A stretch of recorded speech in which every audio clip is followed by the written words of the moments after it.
Assalamualaikum warahmatullahi wabarakatuh. Saya Muhammad Izzat Fahim bin Mustafa dari kelas 4B kumpulan D. Apa itu konsep penciptaan manusia?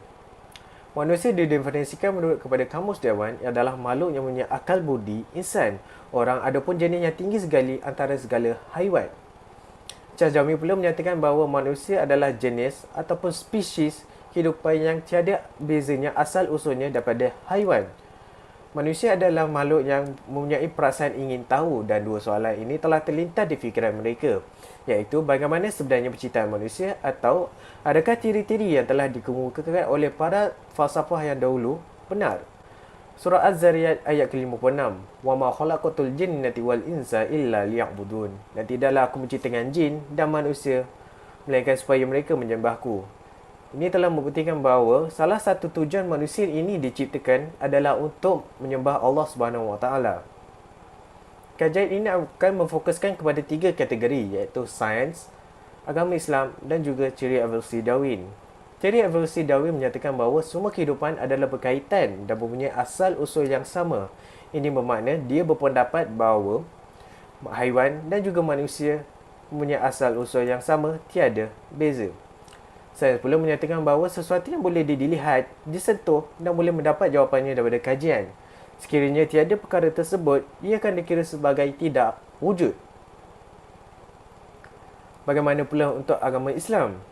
Agama Islam berpandukan epistemologi Islam, iaitu Al-Quran dan Sunnah Nabi.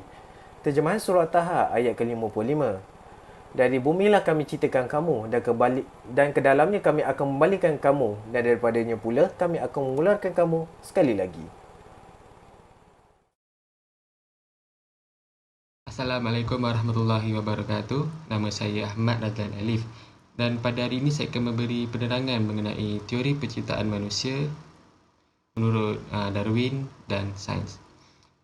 Teori Darwin. Teori ini telah dicipta oleh Charles Robert Darwin dalam buku terbitannya The Origin of Species pada tahun 1859. Dalam buku terbitan tersebut, beliau telah menghasilkan satu teori di mana manusia ini berasal daripada makhluk berupa kera dan diberikan nama saintifik iaitu Australopithecus, yang ini bermaksud kera dari selatan. Beliau juga menyatakan mereka telah berevolusi dan menyesuaikan diri mengikut persekitaran. Akan tetapi, teori tersebut mendapat pelbagai tentangan daripada para ilmuwan kerana tidak terdapat satu bukti ataupun penemuan fosil yang memberikan satu bukti kukuh di mana teori beliau itu boleh diguna pakai. Dan tidak terdapat sebarang penemuan sejarah daripada generasi tersebut yang pernah dijumpai. Dan sebulat suara para ilmuwan yang menolak teori tersebut. Seterusnya, teori penciptaan manusia menurut sains. Teori ini menyatakan bahawa manusia lahir dari percantuman antara sperma daripada lelaki dan ovum daripada perempuan. Teori sains juga telah menggariskan bahawa bayi yang berada di dalam kandungan menjalani 3 fasa utama. Yang pertama adalah tahap pre-embryonik, yang kedua tahap embryonik dan yang ketiga tahap fetus. Di mana tahap kedua dan ketiga ini kita akan dapat lihat apabila di scan bayi tersebut akan beransur menyerupai fizikal seorang manusia, dan fetus menyerupai manusia dan fizikal seseorang manusia, dan tahap ini akan berlangsung selama 30 minggu hingga minggu kelahiran. Assalamualaikum warahmatullahi wabarakatuh. Saya Muhammad Nabi Hakim bin Ahmad Sohairi dari kelas AP246 4B kumpulan D. Jadi saya akan menceritakan tentang teori penciptaan manusia menurut Islam. Perkara pertama yang akan saya ceritakan ialah tentang unsur kejadian manusia. Jadi terdapat tokoh-tokoh ilmuwan yang telah mengkaji tentang unsur kejadian manusia ini, yang diambil dari Al-Quran dan As-Sunnah sumbernya itu.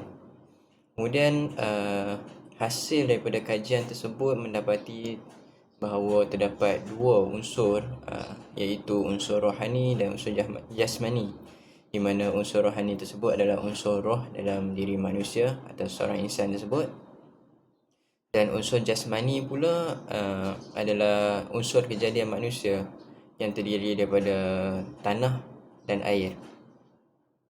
Jika kita bergerak kepada slide seterusnya. Tajuk seterusnya ialah tentang proses penciptaan Nabi Adam AS. Proses penciptaan Nabi Adam AS ni boleh terbahagi kepada beberapa peringkat ataupun proses. Yang pertama adalah turab. Turab yang bermaksud tanah yang berdebu. Kemudian proses kedua adalah tin. Tin yang bermaksud tanah liat. Tanah liat yang terhasil daripada turab yang telah disaring untuk mendapatkan intipati yang suci dan telah dicampurkan dengan air. Kemudian jadilah tanah liat tersebut, iaitu tin. Ketiga adalah tin al-lazib, iaitu tanah yang melekit. Keempat ialah hamak masnun, tanah yang berbau. Kelima adalah salsal al-kalfakhar, iaitu tanah yang keras. Kerasnya adalah seperti tembikar. Dan akhir sekali ialah nafkah ruh, di mana telah ditiupkan roh kepada jasad tersebut. Bergerak kepada slide yang seterusnya, iaitu tentang proses atau unsur kejadian zuriat Nabi Adam AS. Ia boleh terbahagi kepada 7 proses. Yang pertama adalah nutfah. Nutfah ni dari segi bahasa dia bermaksud air yang sedikit. Tapi jika dikaji balik dalam Al-Quran, ia bermaksud sperma lelaki dan ovum perempuan serta sebahagian daripada cecair yang mengelilinginya. Seperti mana dalam Al-Quran dalam surah Al-Qiyamah ayat 37 yang bermaksud, bukankah dia berasal dari air mani yang dipancarkan ke dalam rahim. Kemudian peringkat kedua adalah alaqah. Alaqah ini bermaksud gumpalan darah ataupun benda yang melekat.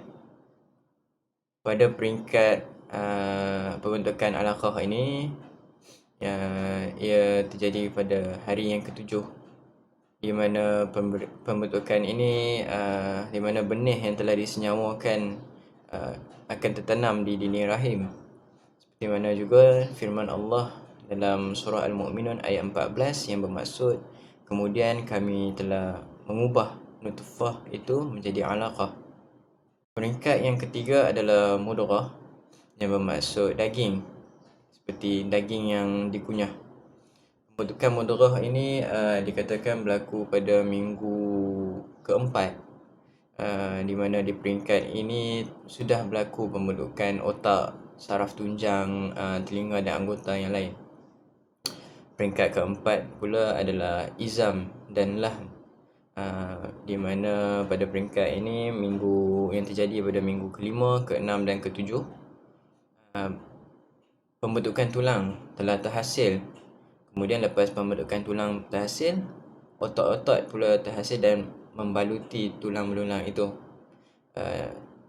Firman Allah dalam surah Al-Mu'minun ayat ke-14 yang bermaksud, lalu kami mengubahkan pula mudghah itu menjadi izam, dan kemudiannya kami membalutkan izam itu dengan daging. Pada peringkat ini paru-paru mula terbentuk, sistem pernafasan juga terbentuk, perut, usus, seluruh saraf otak. Maksudnya dalam minggu ke-7 ni terbentuklah satu sistem yang kompleks. Peringkat ke-5 adalah khalqan akhar. Khalqan akhar pada peringkat ini, iaitu pada minggu yang ke-8, terdapat beberapa perubahan yang berlaku, iaitu perubahan pada tahap embrio menjadi janin. Pada bulan ketiga, semua tulang janin telah terbentuk dengan sempurnanya, kuku-kuku semua telah terhasil, mula tumbuh. Pada bulan keempat, pembentukan uri pula dah lengkap. Kemudian proses yang terakhir, peringkat terakhir, iaitu nafkhah al-ruh, yang bermaksud peniupan roh. Seperti mana dalam firman Allah dalam surah Al-Isra ayat 85 yang bermaksud, dan mereka bertanya kepadamu, wahai Muhammad, tentang roh. Katakanlah, roh itu dari urusan Tuhanku, dan kamu tidak diberikan ilmu pengetahuan melainkan sedikit sahaja. Dengan ini roh dengan jasad ini dia akan saling bantu-membantu dan untuk memartabatkan kejadian insan di sisi Allah Subhanahu Wa Taala.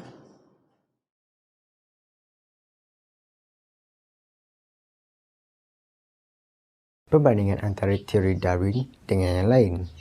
Menurut teori yang dibentangkan oleh Charles Darwin, nenek moyang manusia iaitu Unisel terhasil secara tidak sengaja.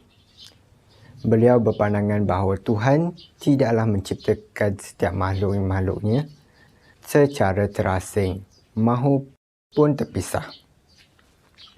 Makhluk-makhluk ini kemudian berbeza kerana faktor keadaan semula jadi sewaktu itu. Darwin dan pengikutnya mempercayai kita manusia mewarisi keturunan beruk.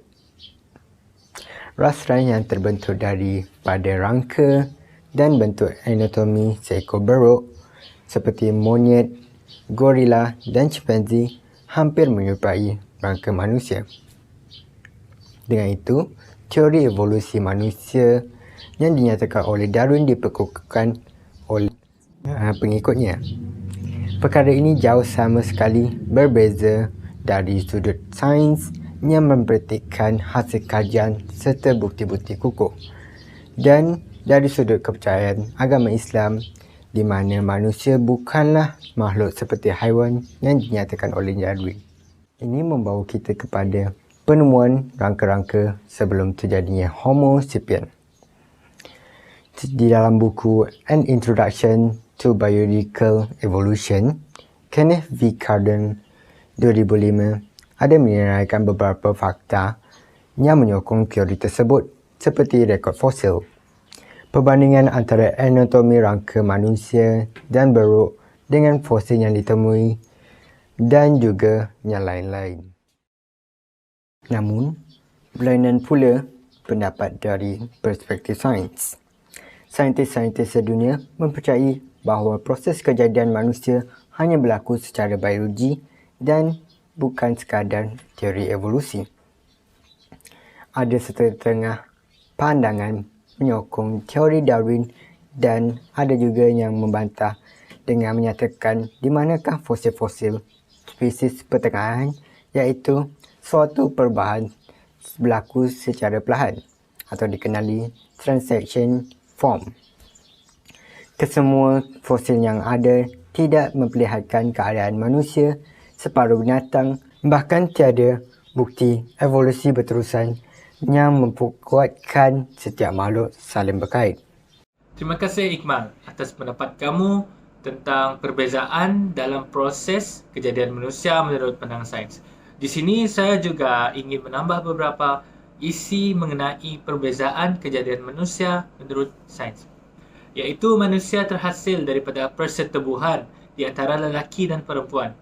Sewaktu persenyawaan berlaku, yakni sperma bertemu dengan ovum, 3 peringkat utama berlaku, iaitu pre-embryonic, embryonic dan fetus. Apa yang boleh dijelaskan secara am menurut sains adalah manusia sebagai makhluk yang terdiri daripada jasad yang diperbuat dari tulang, daging dan lain-lain. Akal fikiran diberi oleh hukum alam dan emosi berlaku secara kimia. Namun, sains tidak dapat mempraktikkan maupun membahas tentang wujudnya kepercayaan roh sebagaimana dalam proses kejadian manusia menurut Islam. Baiklah, berbalik pada pandangan sejarah sarjana Islam. Manusia pertama, yakni Nabi Adam alaihissalam, diperbuat secara berperingkat, iaitu pertama merupakan peringkat saripati tanah, iaitu Sulalat bin Tin. Yang kedua seterusnya ialah peringkat tanah melekat, iaitu Tin al-Lazib, diikuti dengan peringkat tanah berbau, iaitu Hama Masnun.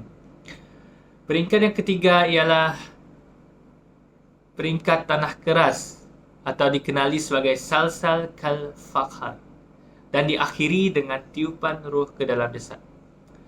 Pandangan peringkat kejadian manusia, iaitu kita sebagai zuriat Nabi Adam, menurut sains dan Islam tidak terlalu berbeza. Namun, kita harus mengetahui bahawa proses kejadian manusia menurut tafsiran sarjana Islam yang berpandukan Al-Quran sebagai sumber rujukan.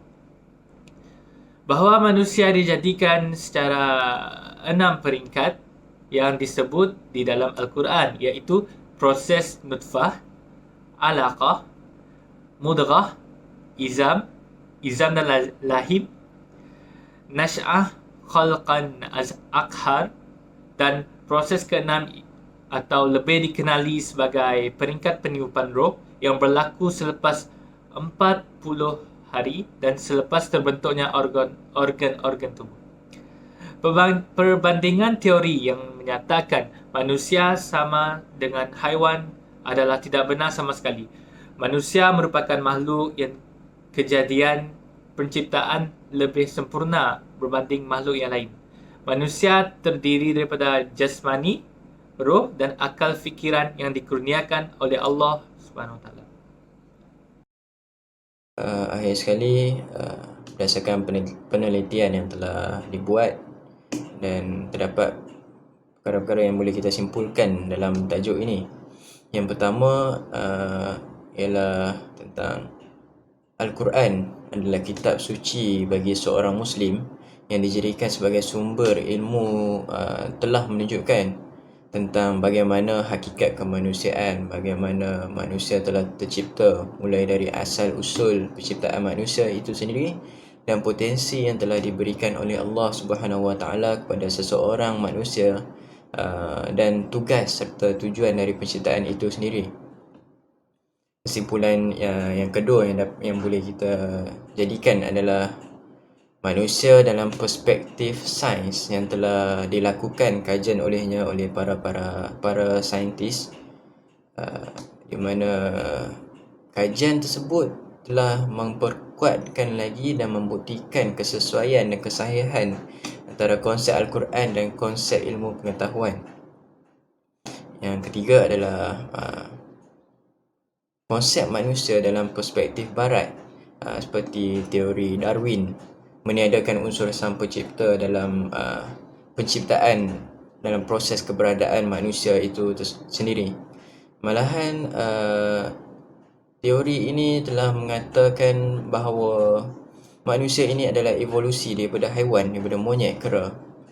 Malahan konsep ini telah melemah dan mendapat banyak bantahan dari berbagai pihak. Sesungguhnya Al-Quran telah membuktikan dan menggambarkan segala kebenaran yang ada di muka bumi ini. Sesungguhnya juga Allah Subhanahu Wa Taala ini Maha mengetahui segala isi dan intipati ciptaannya. Wallahu a'lam.